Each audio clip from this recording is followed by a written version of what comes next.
Good evening, Trinidad and Tobago. It is Wednesday, the 21st of March. It's 8:50. So I'm either 10 minutes early for my 9 o'clock video, or I'm 50 minutes late for my 8 o'clock video.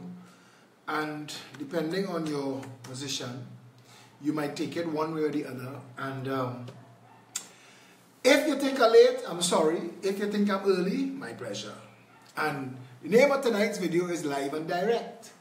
And I almost call it live for live's sake, because I'm trying to understand, and the conversation I want to have is the conundrum of we the people of Trinidad and Tobago, because we seem to be a very confused race of people, a melting pot of confused people.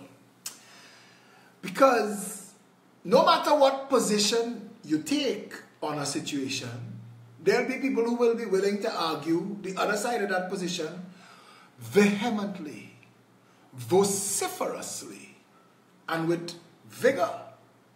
Those are 3 V words.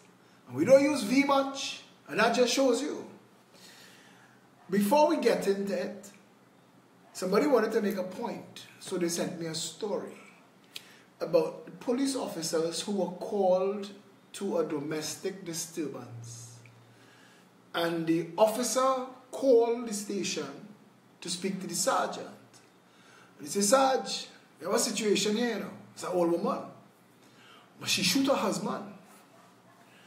Because the sergeant said, because he walked on the wet floor she just mopped. The sergeant said, "Well, have you arrested her yet?" He said, "No, Sarge. The floor's still wet." Yeah. Revelation.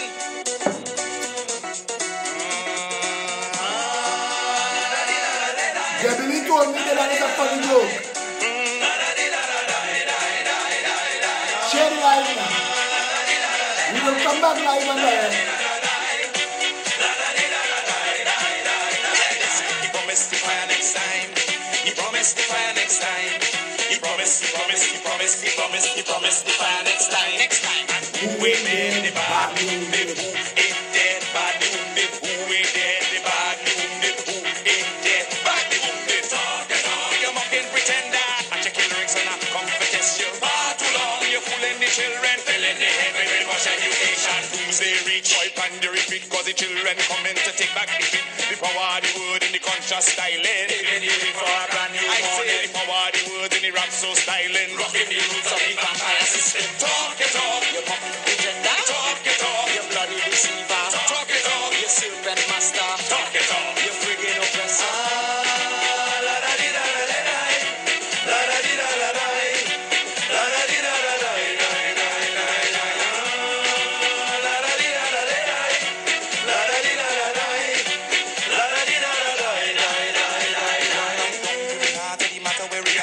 And illusion shatter. Right down to the heart of the matter. Desire go bust and reality scatter. He promised to fire next time. He promised to fire next time.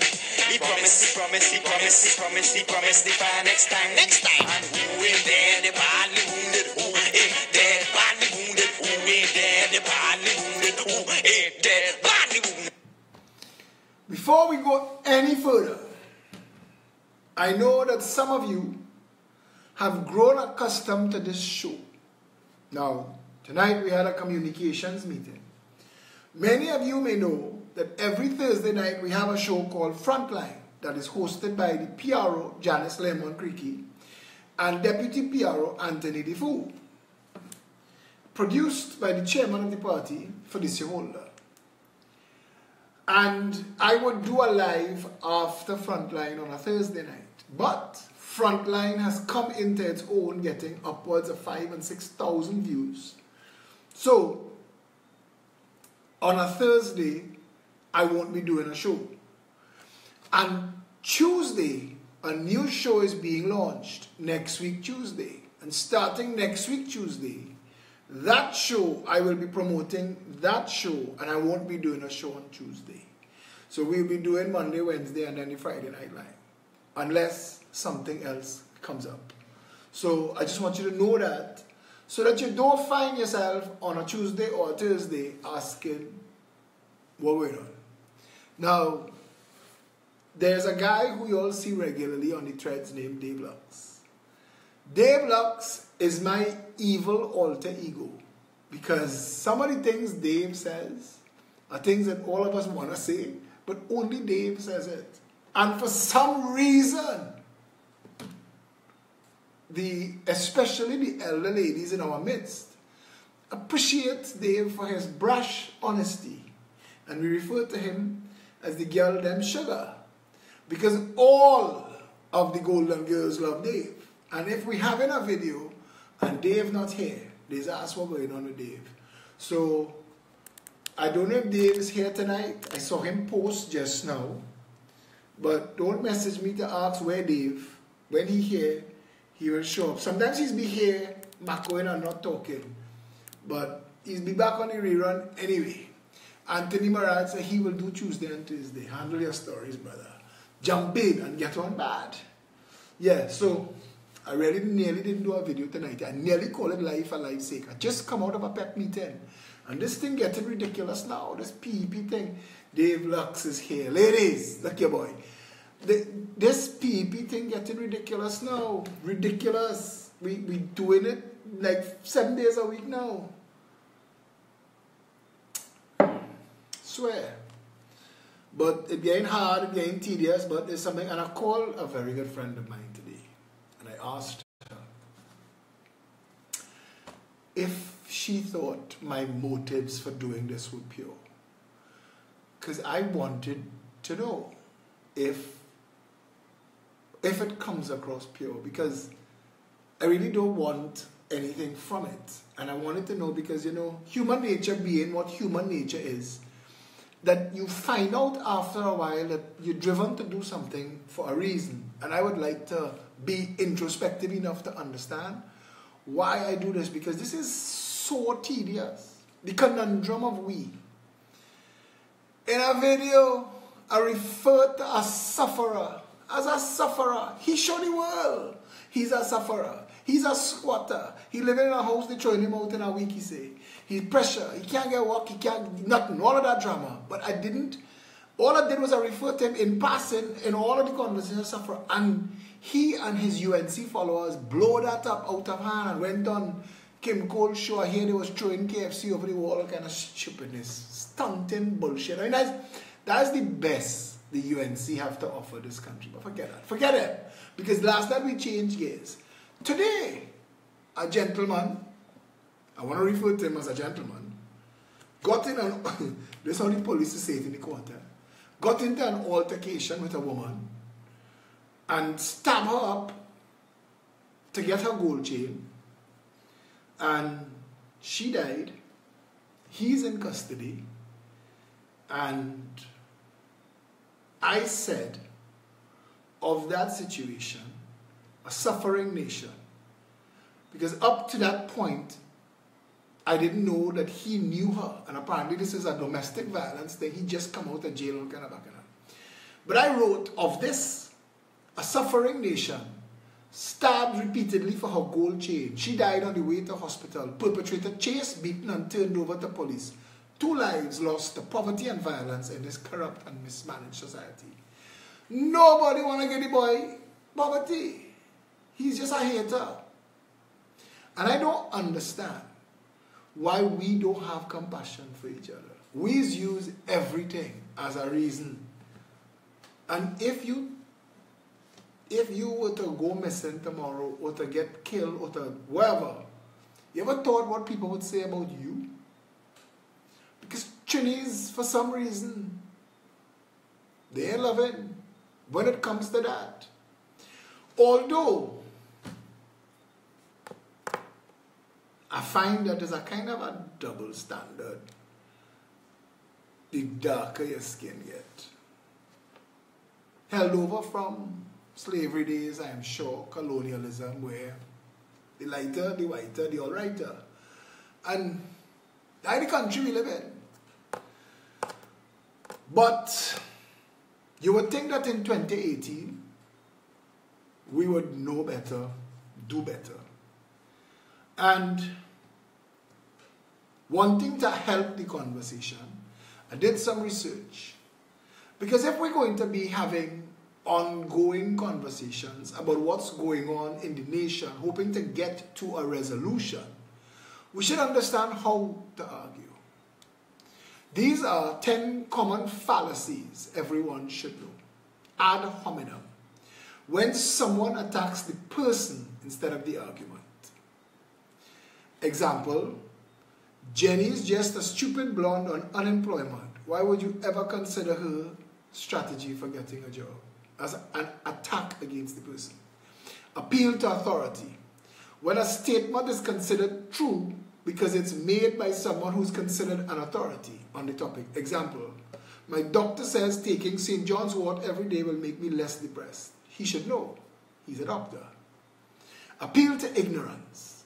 When a claim is considered true because it hasn't been disproven, or vice versa. Example, since you cannot prove that aliens do not exist, then they must exist.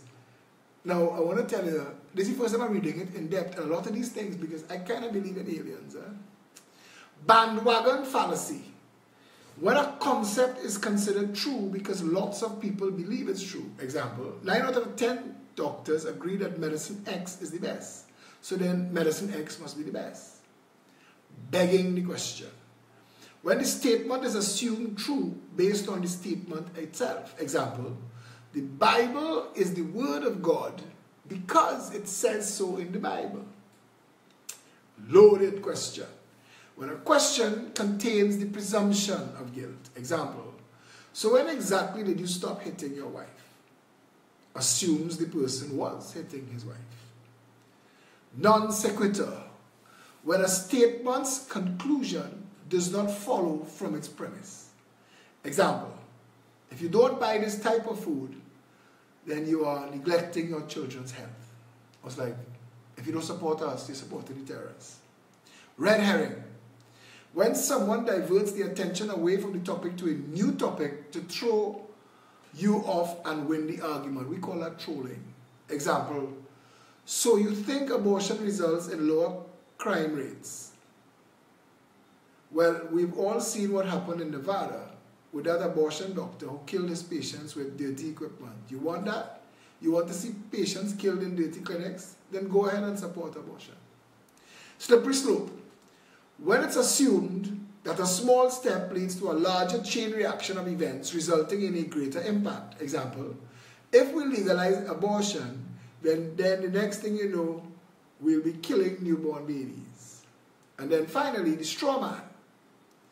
When someone ignores the argument and replaces it with a distorted or exaggerated version of that argument. Example, person A. Evolution states that humans developed over a long time from the same common ancestor as the gorilla. Person B.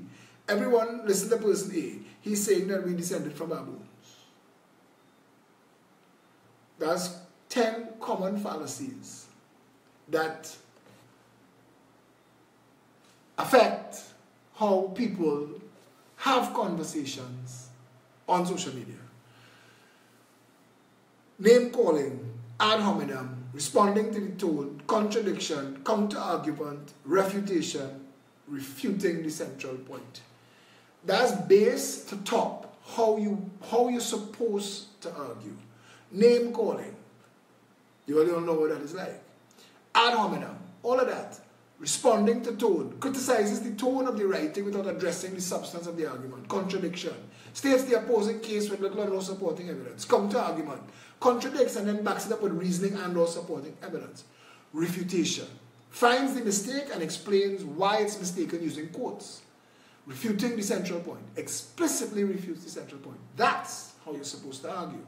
Deal with the issue at hand. But we don't do that.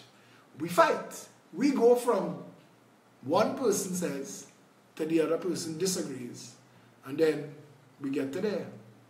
So, I have a quandary where everybody's asking me to be a kinder, gentler Philip, but then I see Akash Samaru and Hema Ramkissoon and them behaving like me. I am seeing other people, other politicians, trying to talk like me now. So I'm wondering, is it that they don't want me to be me, or they're afraid of me when I'm me. I don't know. Because I think of all the other political parties that have existed in this country in the past how many ever years, and none of them have accomplished in 1 year and 2 months what the Progressive Empowerment Party has done. Now you live in a country where 500,000 people don't vote. Don't vote at all. Half the population that are allowed to vote, don't vote at all. And then you have the other half who vote, divide that basically into two, between the PNM and the UNC, and you realize you're talking about a quarter of the population elects the government. That's a minority. That's a minority. We've always had minority governments. Even when they get 571,000 votes or 600,000 votes, the amount of people who did not vote could still take them out of office. So the PEP, to be relevant, needs to leave the PNM supporters and the UNC supporters alone. I am not saying that we exclude, because we are one people under one flag. But the people who are diehard UNC, no matter how small, to try and fight them is ridiculous. They believe what they believe. The small group that support the PNM, no matter what, like that police officer in La Joqueta Talpara, I'll never forget that guy as long as I live. I'll ignore him. But all the other people who've never had representation, that's who we are. That's who we have to turn to. It's because of them there is a Progressive Empowerment Party more than anything else. Because like everybody else who've never wanted the PNM or the UNC, or don't want the PNM or the UNC, we need to have a real alternative. And the Progressive Empowerment Party is that. So to have the UNC or the PNM attack us about who they think is their follower,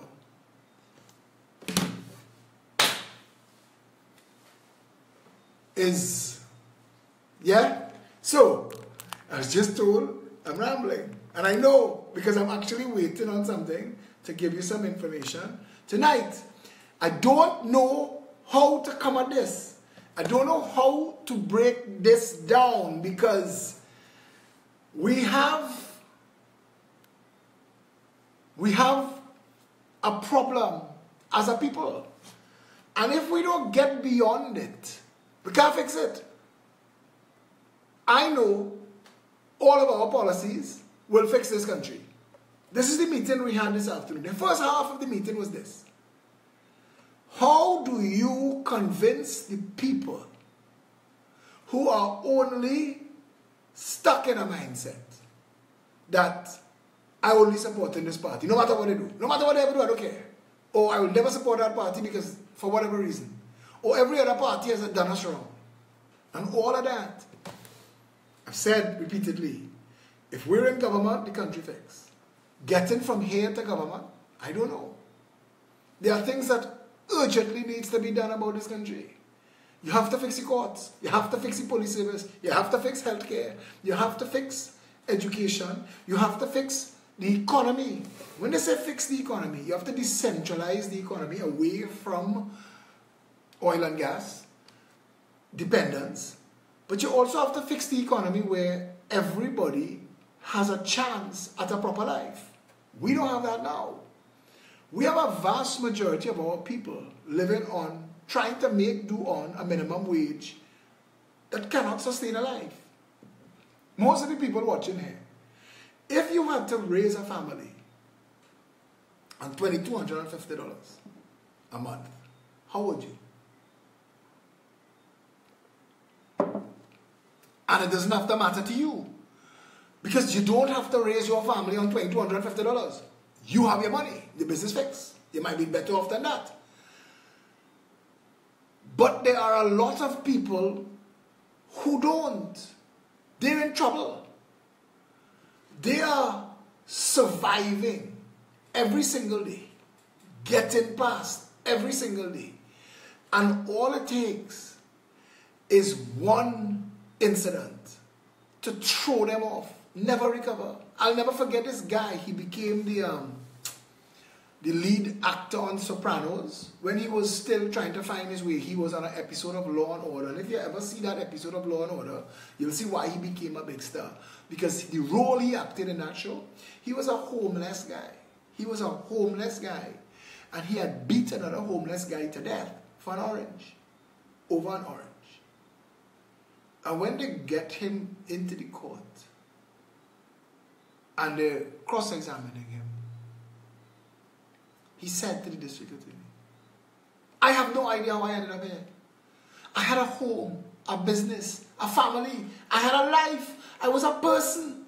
And then all of a sudden, things went wrong quickly, critically, to the point where I've lost everything and there's nobody. And he said to him, he said, the thing that goes wrong the most when you're homeless, you become invisible.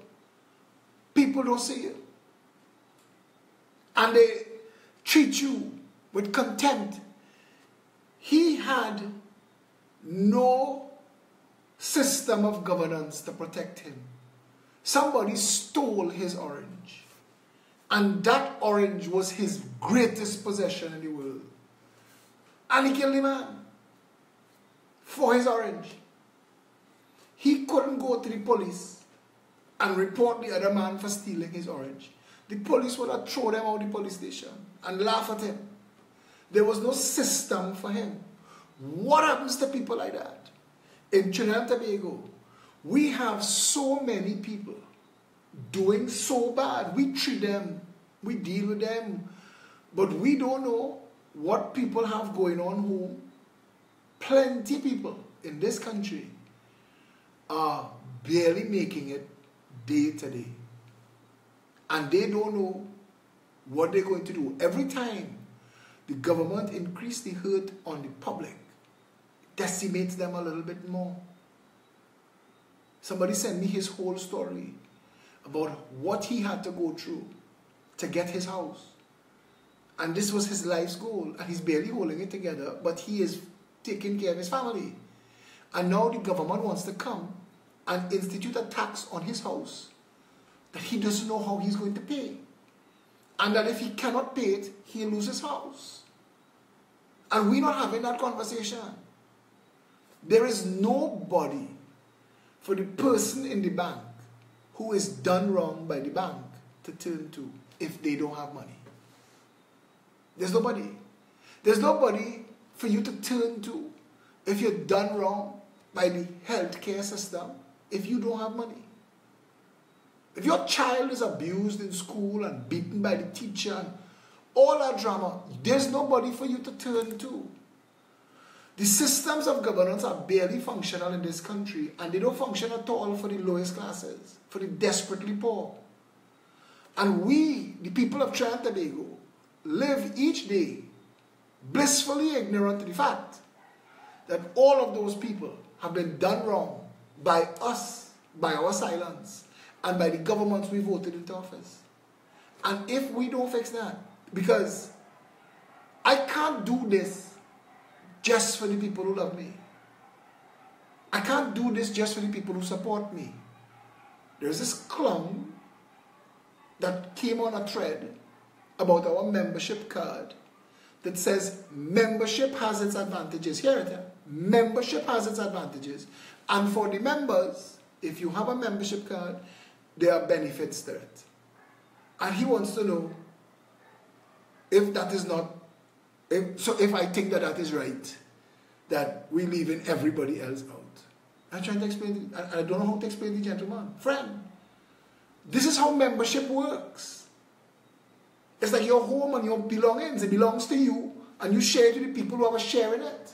And if people want to benefit from being in the PAP, join the PAP. Membership has its advantages.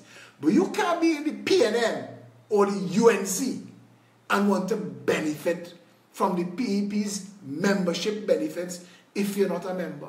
How does that work? When there was a flood some time ago, the first call we put out was to all PEP members. Let us know that you're okay.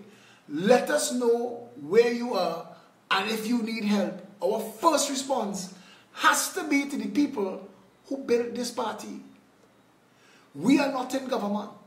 When we are in government, that will change.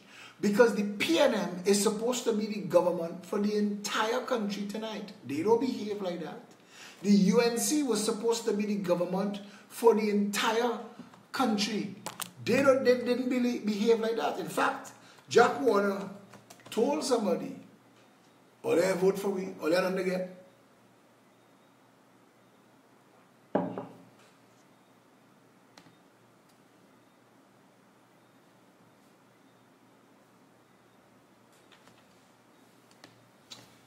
What do we do?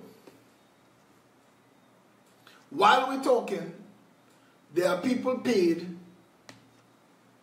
to silence us. Don't let them talk. Keep the conversation broken. Keep the conversation that separates the nation. How do we, as a nation, go forward and fix it? How do we get people to understand that they are acting against themselves when they support these parties who have demonstrated they have no interest in fixing the country? How? How? How do you do that? That's the critical question. No. Because we could do this every night. 15, 20 of us could talk every night. Could mobilize, evangelize, tell Trinidad what's wrong, tell Trinidad what needs to be done. But if it doesn't resonate with the crowd, if they choose to act against themselves, what do? That's the conundrum. We live in a country where we hope that the vast majority of us want better for ourselves and our family. But what happens to the people who think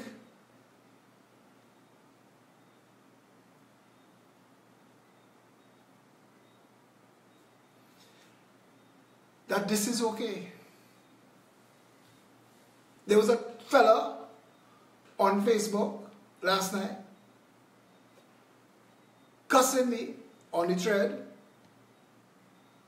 His profile picture is him and drugs and money.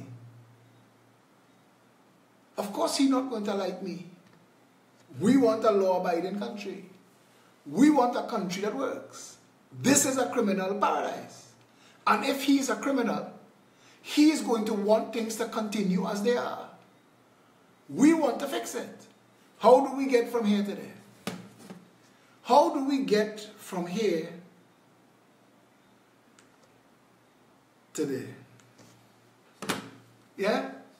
That's a question that I want to ask you all tonight. To think about this. Because it's easy to sit where you are and cuss other people for trying. That's easy. Really easy. Actually doing something, that's difficult. Actually trying to fix the country, that takes effort. That takes sacrifice. That takes love of people, even people that hate you. Even people that attack you and defame you. We, the people of Trinidad and Tobago, have one opportunity now to fix this country. One. And I don't know how, again, to get the message across. My live videos can be as calm as this video tonight, or as heated as last night's video. Tonight's video will not get as many hits, views, likes, shares as last night's. Last night's video will resonate with people. And then people will say, Philip, is too angry or arrogant. I ask people in a room tonight. Anybody that says Philip is too angry is correct. Absolutely correct. The conundrum of Trinidad and Tobago, the bigger question is, why isn't everybody else angry? Why? We just spent $3.1 million for a week to Liat to take up the workload that Caribbean Airlines couldn't handle because the government destroyed the Tobago Sea Bridge. You are living in a country where the government destroyed the sea bridge, and we've not shut the country down, and we've not fired the government. Do I come on this live video and calmly tell you what the solutions are? Or do I come on this video and tell you, get incensed, get upset, get angry, that this is not how our country is run? The business community in Trinidad suffering. The lowest classes of people in Trinidad and Tobago suffering. And anybody that lives in Trinidad and Tobago right now suffering. You're not safe. You're not safe. Even if you're living in the most gated of gated communities, at some point you have to drive out. This place is falling apart. This place is falling apart. We are watching it fall apart. At some point, for some instance, you could find yourself at serious risk where your gated community can't help you. We need to make sure as a nation and a people that our people are taken care of to the point where criminality fueled by poverty is no more. But we're not having those conversations. Political parties come, political parties go. Spend millions of dollars advertising on all manner of media with no real plans that deals with the country's problems from the ground up. The Progressive Empowerment Party says that like a rising tide, we will raise all boats. We are not hearing a response from anybody. I asked this morning, where is the opposition? What is their job? Why aren't they raising the issues in the country that we're raising? Prior to the formation of the Progressive Empowerment Party, the exchange in the parliament and between political parties carried on the media was nonsense and noise. Now, we're talking, you look at the media for the day, we're talking about, is the SCA hurting children? Can we clean up the police service? What about the decriminalization of marijuana to grow for export for medicinal use? Jamaica today started selling legally medicinal marijuana. Trinidad so far away from the rest of the civilized world on all of these issues. We have a government so incapable of enunciating a vision. It is almost as if they lied to get into office, just to get into office. They seem to have no clue. The Minister of Sport has made a mess of Trinidad's sport fraternity. Nobody in sport knows who to turn to. The Minister of Tourism has made a fool of anything and anybody that has anything to do with tourism. Healthcare is a mess. Education is a mess. National security is a mess. We grow nothing.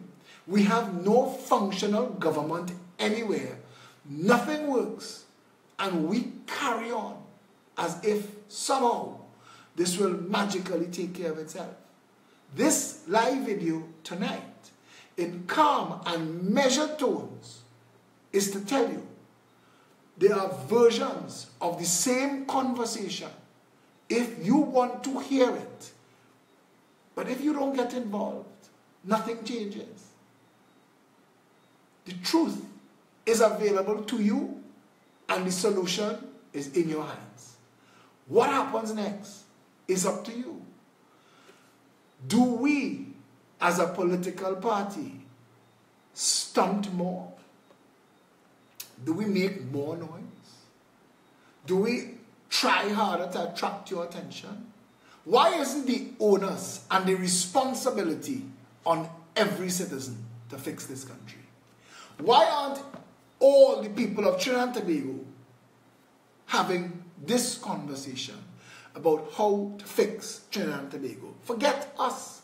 If you don't like us, I just had to block a woman who came on the thread just to post, I don't like this man. What is the point of that? I'm not looking for a wife. And if you don't like me, switch off. It takes less muscle movements to switch off my live video than to type that. So I could only assume that the purpose of your typing that is to try to get other people to agree with your opinion, when all this man is doing is trying to say, hey, let's fix this country to your benefit too.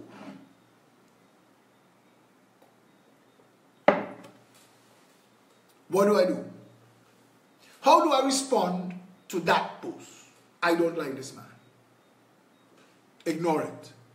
But what if it causes other conversation to flow from it? How do we deal with that? And it takes away from the actual conversation that we are supposed to be having about how to fix the country. Ali says forget them. Of course. But at the end of the day, the purpose of the trolls is to come into the thread and distract everybody else. And they do. So we don't ever get to have a conversation about what's going on in Tobago. Everybody in Trinidad blissfully unaware of what the people in Tobago are going through tonight. And the people in Tobago are in a serious, serious difficulty right now. There are children who are going to wake up tomorrow to dress to go to school in an education system that is literally wasting their time. They are getting nothing from it.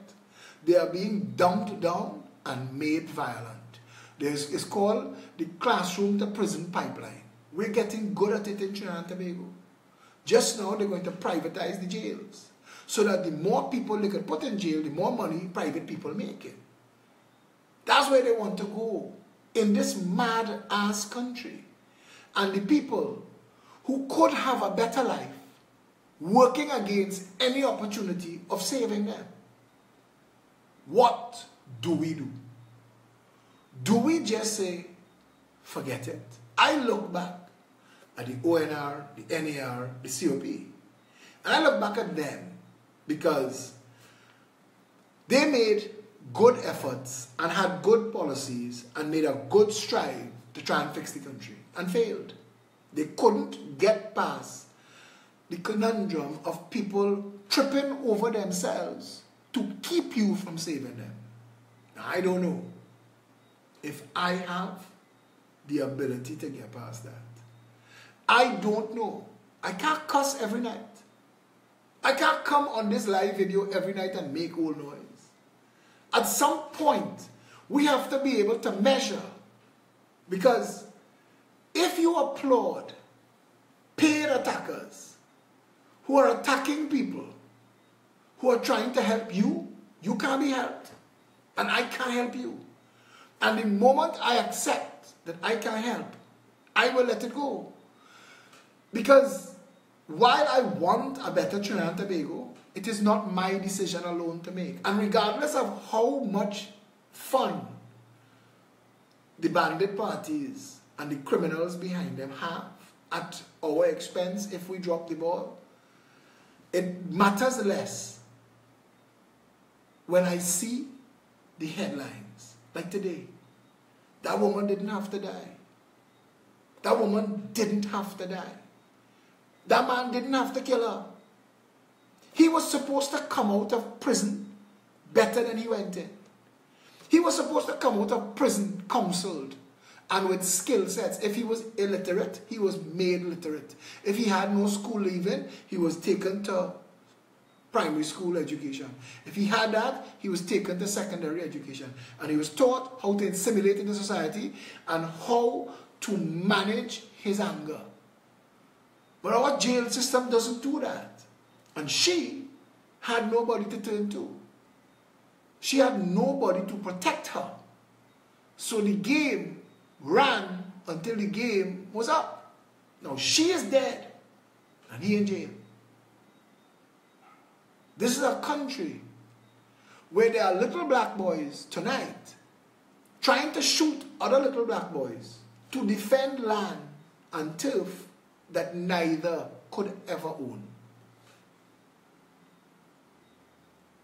And when that starts, we have to send police behind them to get them and put them into a penal system that cannot reform them in a country where the gun and drug importers are waiting on them as employees as soon as they come back out to put them back into a criminal underworld system that is decimating Trinidad and Tobago.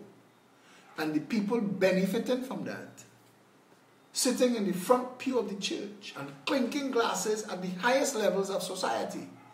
And we, the people of Trinidad and Tobago, do not have the sense between us to say, you know what?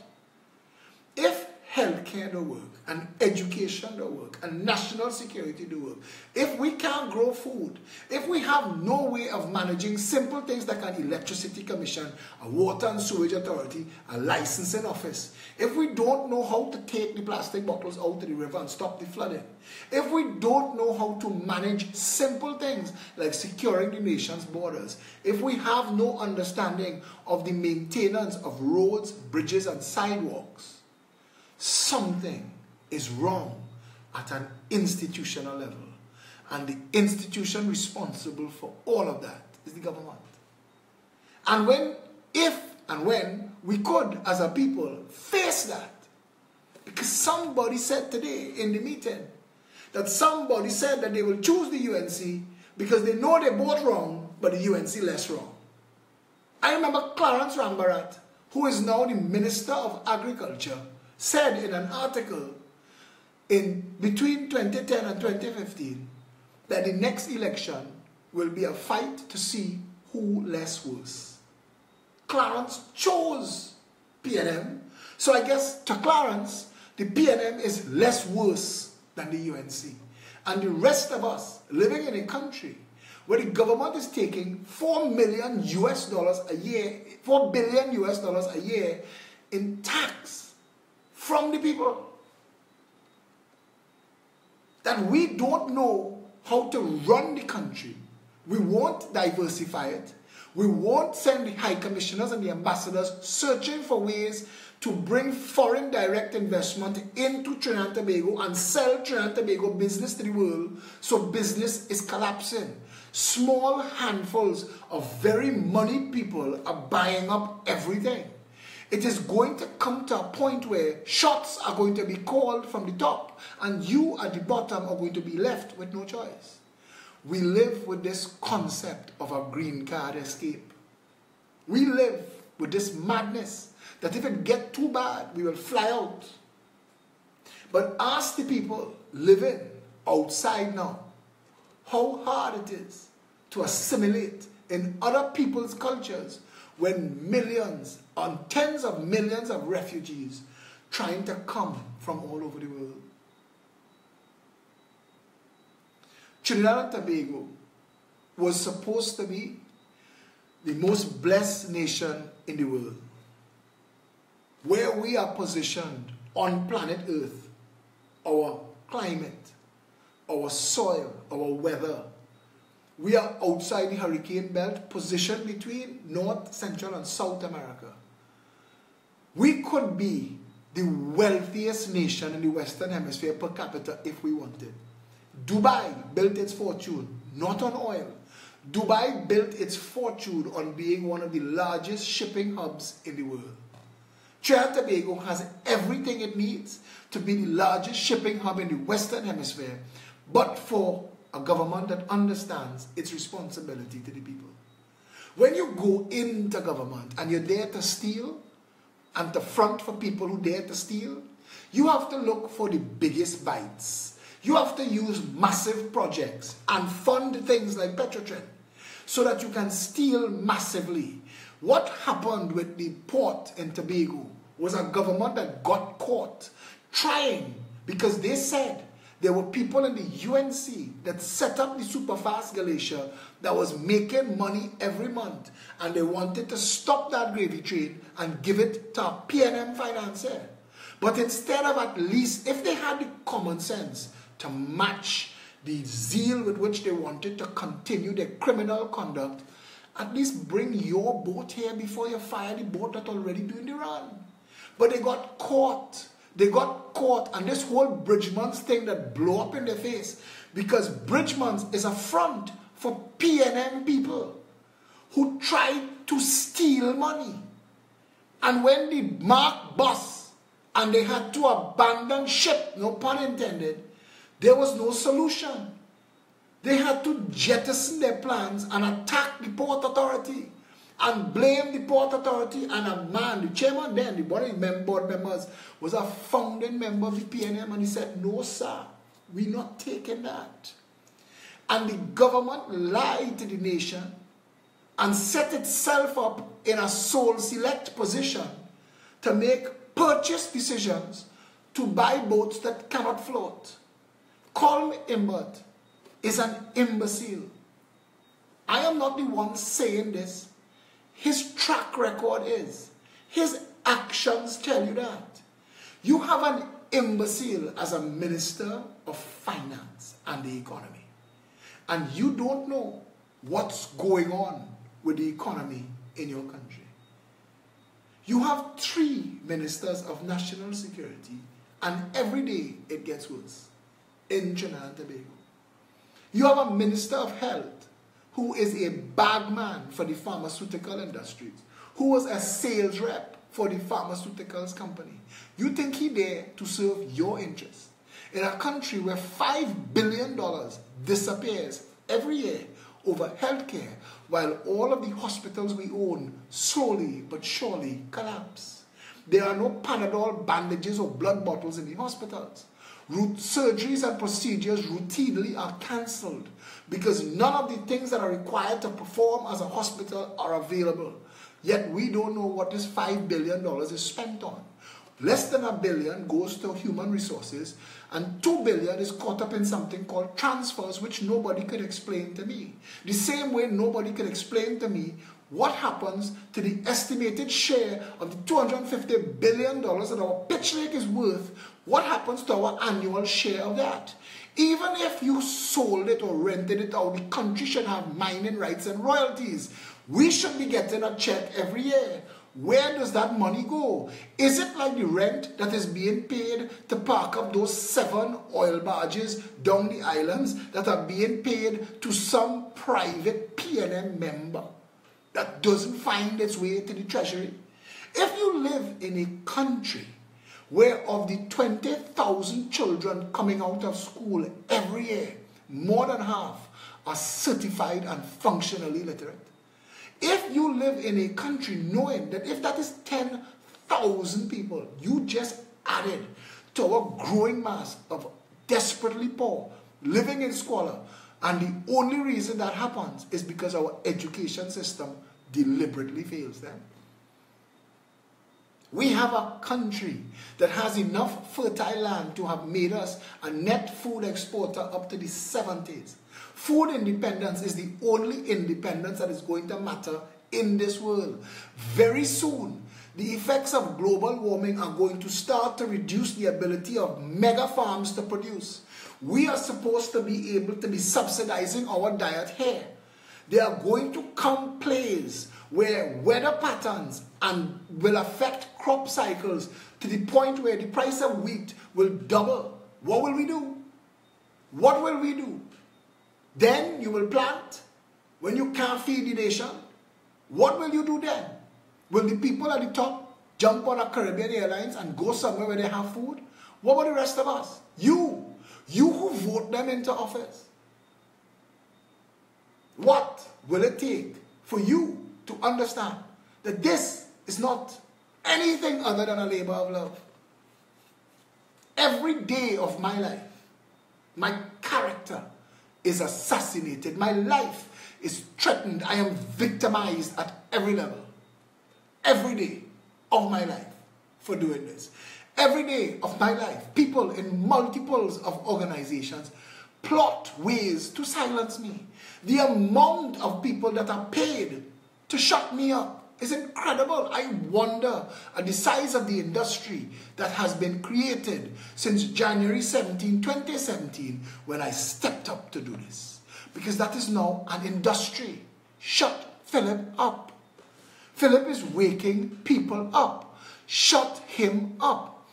Why is it impossible for Trinidadians abroad to vote in Trinidad elections, but Americans who live in Trinidad could vote in American elections? Why? There are 7,000 people waiting for a gun license. They've gone through the system. They've done everything that the system requires that they do. They've spent the money for the physical test, the psychological test, and all the other tests. They've had their homes inspected by the police service. And the police service recommends to the commissioner of police that these people get a gun license. And it goes to the commissioner of police desk and sits. And there is nothing that they could do. A gentleman sued the commissioner of police. And on the day of the judgment, the commissioner of police refused the application. So now the gentleman he could work the system again. He could appeal. How is that possible? Who do you turn to report the commissioner of police for failing to do his job in Trinidad and Tobago? There are between 10 to 12,000 farmers idle, waiting for a piece of land to use, to grow food, so that they could be gainfully employed, so that they could hire others and take them out of the criminal underworld and provide food for the nation at affordable prices that AMCO, HADCO, Massey can import at. We could grow food here at 10 times cheaper than they could import it. They lied to you.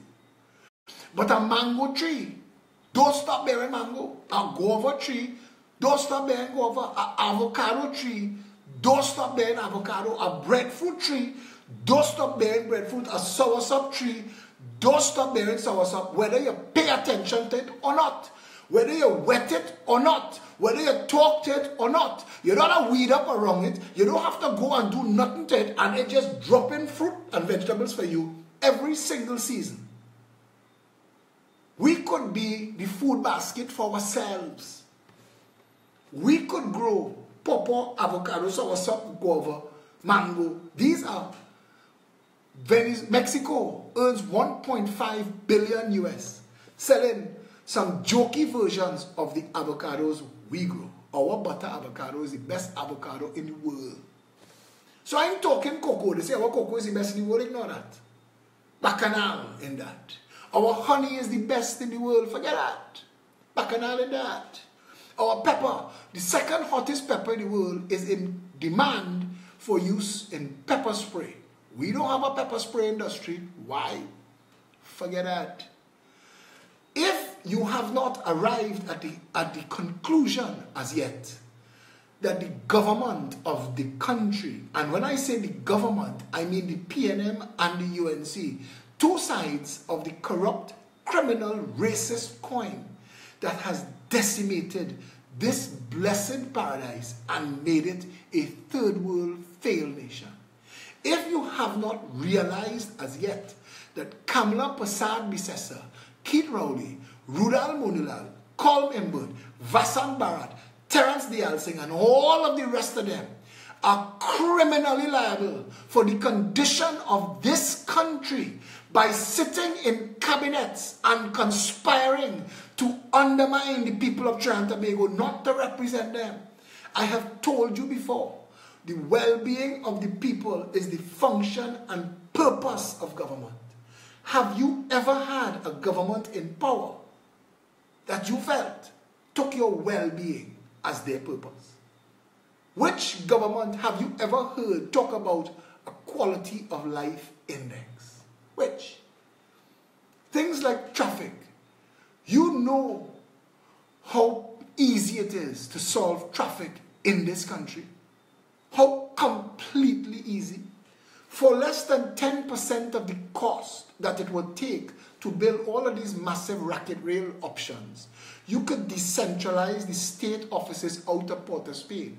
But Doma and Gregory Aboud don't want that. Because if you take the offices, the 200,000 people who are forced to drive to Port of Spain every day out of Port of Spain and its land values will collapse to reality. Doma and Aboud needs that. But if you had a real government, they would know that the 200,000 people that drives into Port of Spain and out of Port of Spain every day to work in those government offices would do better if those offices were placed in the center of the island, equidistant from all corners of Trinidad. That we could make some of those offices redundant by sending them online and creating ATM machines for them to pay your bills. Because that exists the world over. You could now take your own license picture and pay with a credit card, and your license come via courier in 24 hours. This is a country that could easily be run. It could easily be right-sized. It could easily be made functional. When governments have told you it will take 15 years to clean up the police service, and we found out that the New York City Police Department Internal Affairs says it would take 6 months. When they tell you that closing the borders is impossible, and the United States says with 12 boats we could shut your border down for you tomorrow, within 6 months you would have a maritime security wall. Nothing comes in without checking. And we put scanners in place. And if Watson Duke and his workers are afraid of it, quit the job, automate the scanners, unstuff the containers on the port. If Watson Duke and his workers decide they want to play obstructionist and they want to march, you march. We'll provide sandwiches and tea every time you pause, but we'll bring workers from somewhere else.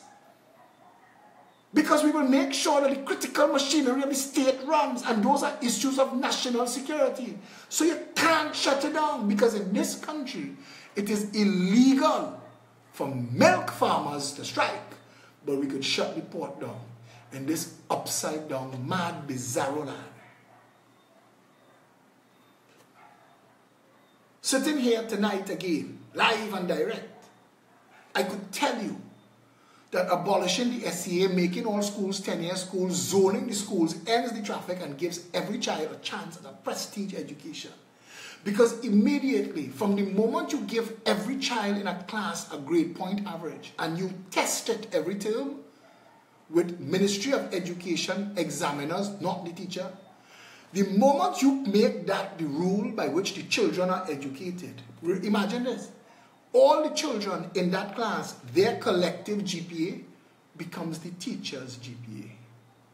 So immediately we will know which teachers working and who playing the fool.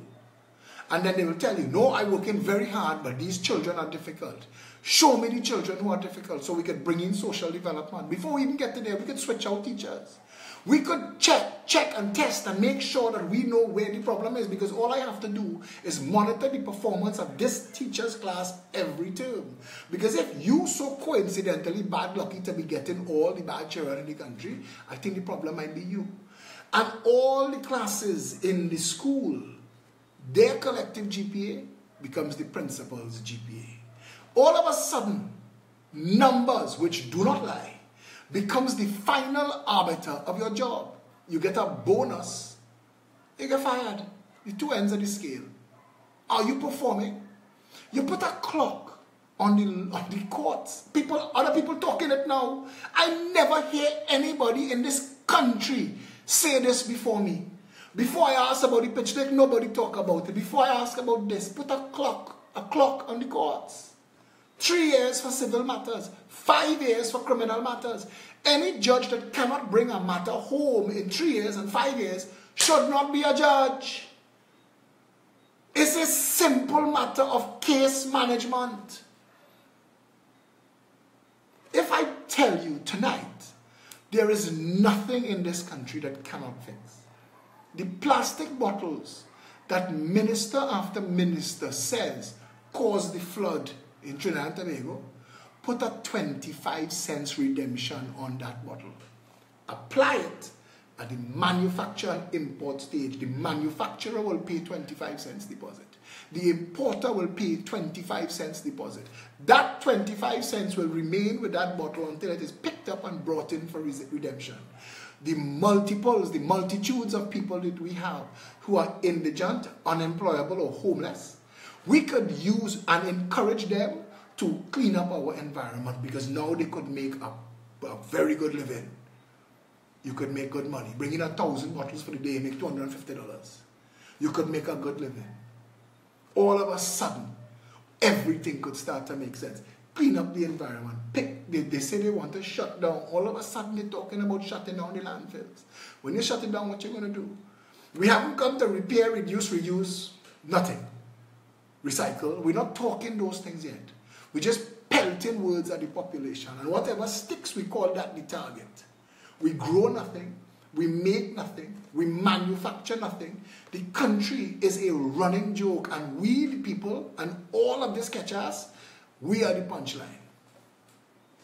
Because if we cannot see that the common thread in all of our misfortune is the PNM and the UNC, if for every Caller Heart you have a Ishana Steve, if for every SIS you have a Calco, or you have all these names that get called at us, and we don't understand how these things take place, and nobody is saying what is being done to manage who gets contracts or not, in this country, we have a problem. We have a real problem. And the biggest problem we have in this country is the criminal element. Not the gun-toting ones at the lowest level. The shirt and tie one making the decisions upon the top. A more dangerous weapon in this country than a gun is a pen. And we need to accept, confront, and resolve this, because we're not going anywhere as a nation. We are not going anywhere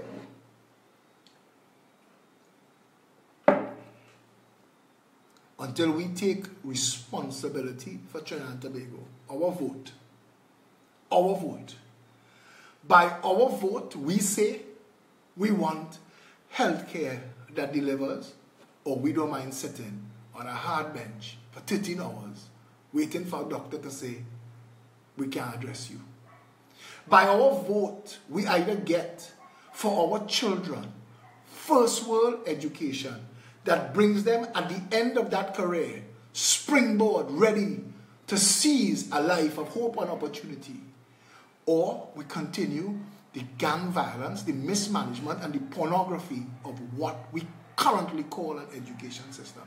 By our vote, we can reduce the cost of living, put farmers to work, generate employment, and make Trinidad food self-sufficient. Or we could say, no, we don't mind paying 5 and 6 times the cost for lettuce and kale. We want Massey, Hadco, and Amco to make all the billions. Suffer we. By our vote. By our vote, we say we want the police service of Trinidad and Tobago cleaned up so that the law-abiding officers could be well paid and given a career in law enforcement. Or we could say, let the allegations continue. Call it a rogue criminal enterprise. Say it is the biggest gang in the country, and let that be okay. And do nothing about it. By our vote. By our vote, we could make things functional at the transfer of vehicle and getting a driver's permit. By our vote, we could make sure that the roads are properly managed and maintained, and that the contracts are broken up into 41 constituencies, so no overnight junior Sammies and Kusals and Calcos and SISs, but multiples of medium-sized contractors that could employ people from in the constituency and share the wealth. So instead of $1 million Rolex, we could have 1,000 Timex. By our vote. By our vote, we could decide to continue to spend billions of dollars wastefully in WASA, or decentralize water management and distribution to the 41 constituencies and make them work. By our vote. By our vote, we could bring accountability and responsibility back to every aspect of state management and government. Or we could say, let the madness continue. We have that right. We have it at the tip of our finger. By our vote. What do we do? What do we do with that? The nation that we live in, where we go from here, is up to us. Because we have every opportunity to fix Trinidad and Tobago by our vote, by the things we give our attention to, by what we join, by what we say. When we tell the other political parties, you have failed us, you have left us, look at what the UNC have left us. The PNM could blame the UNC. The UNC blamed the PNM from before. Check what's going on now. Rowley blame Kamala. Kamala blame Manning. Manning blame Pandey. So nobody responsible. And it's just the people of Trinidad and Tobago to catch every time. And you haven't woken up yet to the reality that that revolving door of criminal corruption is what is responsible for this nation being the third world failed nation that it is. If you want a better country for yourself to grow old and for your family from abroad to come home to, for your children to grow up in, you have to use your vote wisely. Your vote will decide what we are to be. Your vote. We, the people of Trinidad and Tobago, get to stay dumb and stupid, holding up a system that advantage, robs, rapes, and plunders this nation. Or we could put ourselves in a position where the democracy works and the people of Trinidad and Tobago get the country they deserve.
To the police officers who are watching the video, you all saw this notice? To please be advised, this is to all officers, referral to dental and optical will not be issued until further notice. Thank you. You just lost a benefit. Please be advised that there will only be one doctor in office from now, March 16th to April 20th, 2018. Registration will be closed after the first 25 patients have registered. So if you are not within the first 25, crapo smoke your pipe. That is for police. If it is the time, it's now that change should come about. Just as how you put them in, put them out. Register and put them out. If they don't see, put them out. Stain your finger and put them out. Show them no mercy, put them out. Put them out with total skull and utter disdain. Let's put our country together again. Put them out of power, dominate your reign. Let's put our country together again.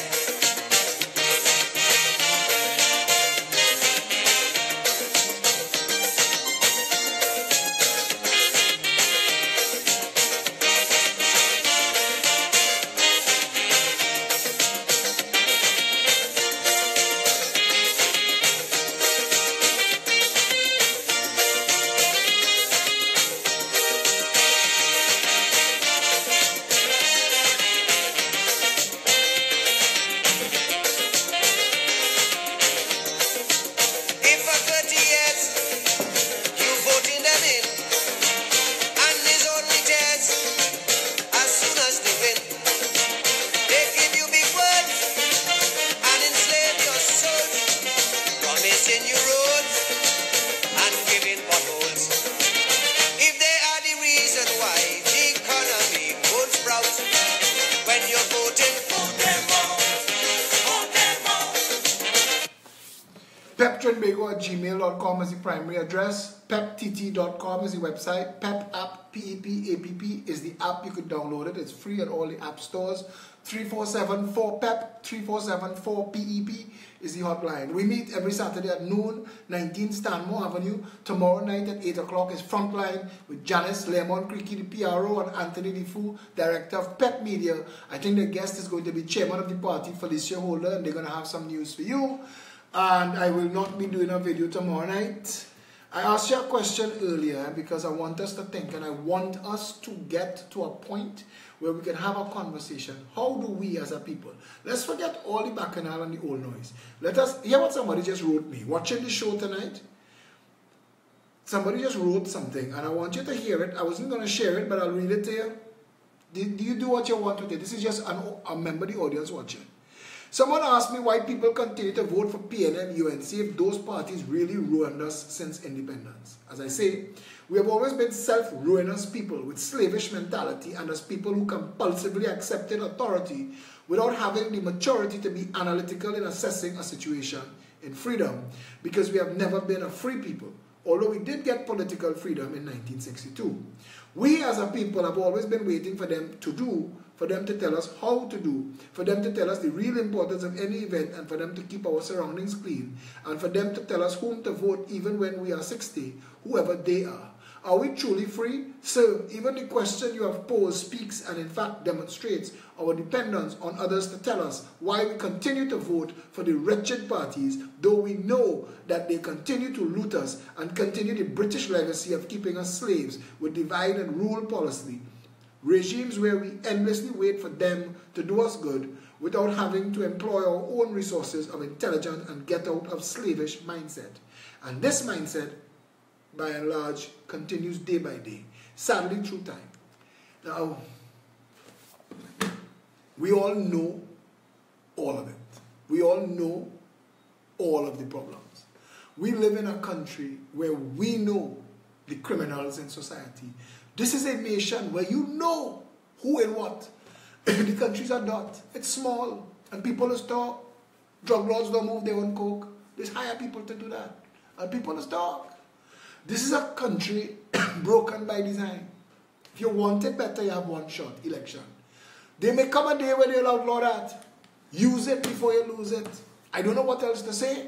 But the conversation, I want to end it live and direct as I started it. I want us to think.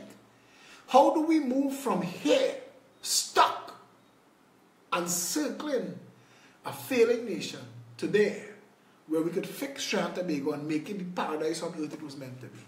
I want you to think and give me some suggestions. Feel free to message me. And don't send me nonsense. I really am interested in getting some advice, because we have to wake people up. It cannot be so easy for the grandchildren of Africa and the grandchildren of India to be set against each other.